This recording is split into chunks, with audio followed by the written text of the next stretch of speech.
boa noite. Está no ar para todo o Brasil, Direito em Debate. E no programa de hoje, nós vamos discutir a internação compulsória dos usuários de crack. Para falar sobre o assunto, veja quem está com a gente aqui no nosso estúdio. O Dr. Mauro Abidon Gabriel, ele que é conselheiro da Ordem dos Advogados do Brasil aqui do Rio de Janeiro, e também o Dr. Sérgio Batalha, ele também é conselheiro da OAB do Rio de Janeiro. Mas antes de começar o nosso debate, vamos conhecer a opinião do presidente da OAB aqui do Rio de Janeiro, o Dr. Wadi Damush, sobre esse importante tema. Acompanhe. Internação compulsória dos usuários de crack é o tema que tem gerado muitas polêmicas aqui no Rio de Janeiro e, aliás, em todo o Brasil. O fenômeno do crack é um fenômeno internacional. Ele não é só uma mazela brasileira. E grupos de direitos humanos têm se manifestado contrariamente à internação compulsória, ou melhor, tecnicamente falando, à internação involuntária. O usuário do crack, aquele que já está viciado, né, e nós sabemos que o crack é uma droga devastadora, ele tem condições de manifestar a sua vontade, ele tem condições de discernir o que é melhor para ele, ele tem condições de dizer que não quer o tratamento, ou ele tem plenas condições, ou devemos de esperar que ele volte à lucidez para aí sim se submeter a tratamento, caso ele queira. Internar compulsoriamente significa higienizar a sociedade, significa confinar, enfim.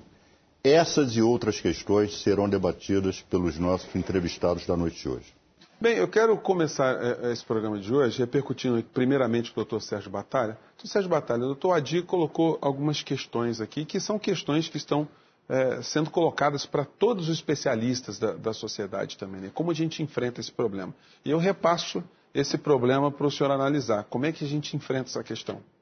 Boa noite, Júnior. É uma questão de fato complexa, que eu acho que não existe uma solução, eu diria, apenas em relação ao direito. Eu acho que é um problema multidisciplinar, né? Um problema que envolve uma questão de saúde pública, saúde mental, e existe também uma questão ligada ao direito, que é esse problema da legalidade da internação compulsória, né?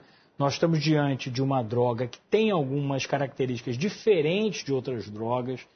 Eu acho um pouco complicado a comparação pura e simples do crack com o álcool, o crack com a maconha, o crack com a cocaína, porque embora tenha pontos em comum, essas drogas tenham pontos em comum, elas têm alguns diferenciais, o crack tem alguns diferenciais em termos do vício, como ele se manifesta, inclusive sobre a vontade do viciado, né?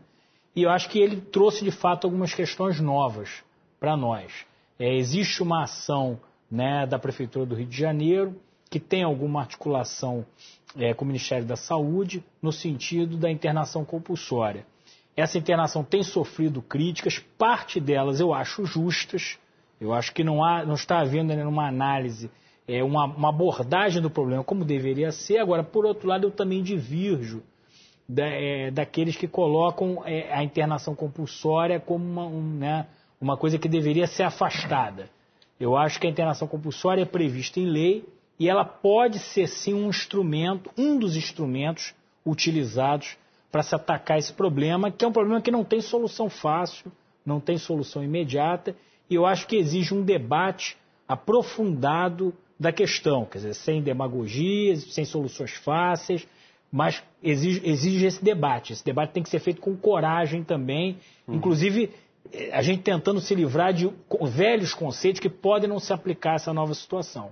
Doutor Mauro, como é que o senhor vê essa questão?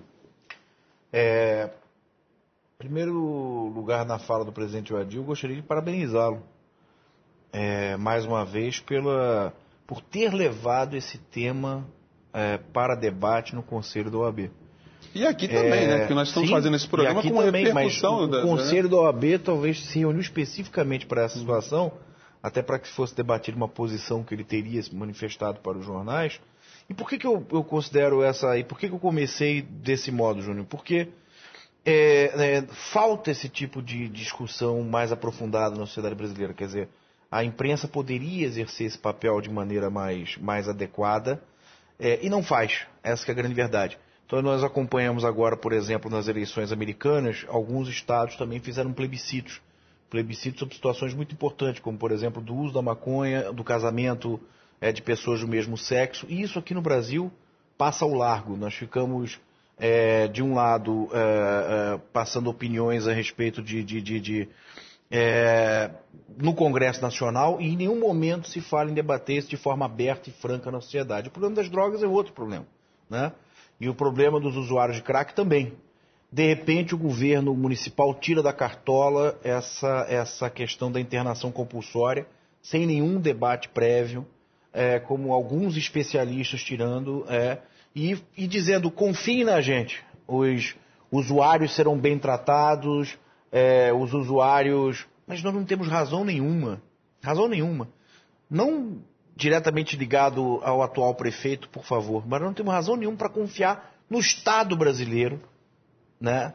Seja no tratamento dos nossos presidiários, seja no tratamento dos nossos dependentes químicos e pessoas com problemas mentais.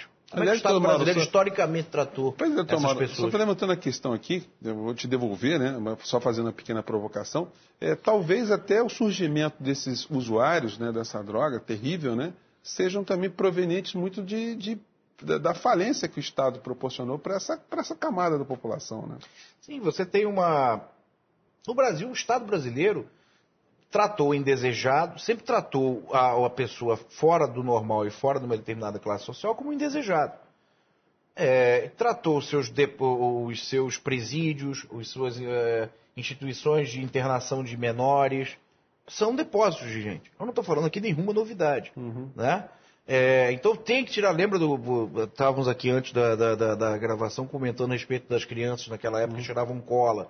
Se dizia naquela época também, vocês devem se lembrar bem disso, tirem as crianças das ruas, é um absurdo as crianças na rua cheirando cola. Você tinha até um discurso de fundo social, mas ninguém nunca quis ver como é que era a FEBEM, né? Em São Paulo deram o nome Fundação Casa, que toda semana também tem rebeliões. Porque o Estado brasileiro, ele historicamente nunca soube tratar dos indesejados, daqueles que são ruins aos olhos. Né? Eu vou provocar o Dr. Sérgio. Dr. Sérgio, então, nós teríamos de fato uma sociedade hipócrita que quer varrer para debaixo do tapete esses incômodos que o Dr. Mauro está levantando. Não, o Dr. Mauro tem razão quando identifica esse problema sério do Estado brasileiro em tratar o doente mental, o dependente químico, inclusive também a criança que está na rua, perambulando. Ele tem razão quando coloca essa incapacidade até hoje histórica do Estado brasileiro e até, também concordo com você, que há uma certa hipocrisia da sociedade que de fato vê essas pessoas como indesejáveis e quer boa parte da sociedade quer simplesmente se livrar delas, que elas vão para qualquer lugar. Agora, eu devolvo a provocação de que maneira? Eu acho que o Estado brasileiro tem que resolver esse problema. Eu não concordo que se entregue esse problema a uma ONG ou se deixa essa pessoa na rua. Quer dizer, você tem que enfrentar. É um problema que você tem que enfrentar. Por quê? Porque essas pessoas estão incomodando as outras pessoas? Não, não apenas. Por causa da própria responsabilidade do Estado brasileiro com a saúde física dessas pessoas. Nós estávamos comentando agora, antes da gravação, por exemplo, que um dependente químico de crack foi atropelado, morreu agora, parece que hoje, atropelado. Então, quer dizer, essas pessoas, elas são vítimas, né, obviamente, da droga, entram num tal estado que ameaça a integridade física delas próprias, além de outras pessoas também, né? Então, o Estado não pode fechar os olhos a isso. Nós temos que enfrentar essa questão. Como é que o Estado... Então, o debate que eu proponho é o seguinte, como é que o Estado vai enfrentar adequadamente esse problema? Porque ele tem que enfrentar. Ele não pode passar essa bola. Agora, doutor Mauro, existe uma questão psicanalítica nessa história toda. A gente está lidando com seres humanos e a gente precisa saber se eles estão querendo sair desse tipo de vício ou se esse vício é apenas um remédio, um paliativo para uma situação social que muitos deles vivem sem total perspectiva de vida. A situação demanda, como o doutor Batalha colocou, a situação demanda uma análise muitas vezes diferenciada. Não dá para você colocar todo o problema da situação do crack e da própria internação no mesmo balaio e tratá-los do mesmo modo. Você tem a questão diferenciada aí do menor, você tem a questão diferenciada do usuário do crack que eventualmente pratica um delito, né? Então você tem algumas nuances que precisam ser analisadas. O que eu estava criticando na primeira colocação que eu fiz foi que, como sempre, os representantes do Estado brasileiro procuram um modo mais fácil de tirar da cartola essa situação de internação. Com um discurso, em tese, de direitos humanos. O prefeito Eduardo Paes é um político muito habilidoso, e falo isso como elogio, ele sabe falar sem ser com arrogância, né? Então vem essa situação que tira da cartola sem ter discutido com quem tem que discutir. Que tem que discutir com quem? Primeiro, um setor que é o setor minoritário, até nem é o mais relevante. Por exemplo, o pessoal da OAB. A legalidade disso, respeitar dentro da legalidade. Foi procurado a OAB? Não. Vamos então falar com o pessoal da psicologia, da psicanálise, os médicos, os assistentes sociais, as pessoas que tratam disso. Foi feito algum debate, eu não falo aí, doutor Batalha, com ONGs, mas com as pessoas que tratam desse problema. Foi feita alguma discussão prévia sobre isso? Então, Mauro, a gente vai fazer um pequeno intervalo e a gente volta a repercutir nessas suas indagações. Direito e Debate volta já já, o programa está muito bacana. Até já.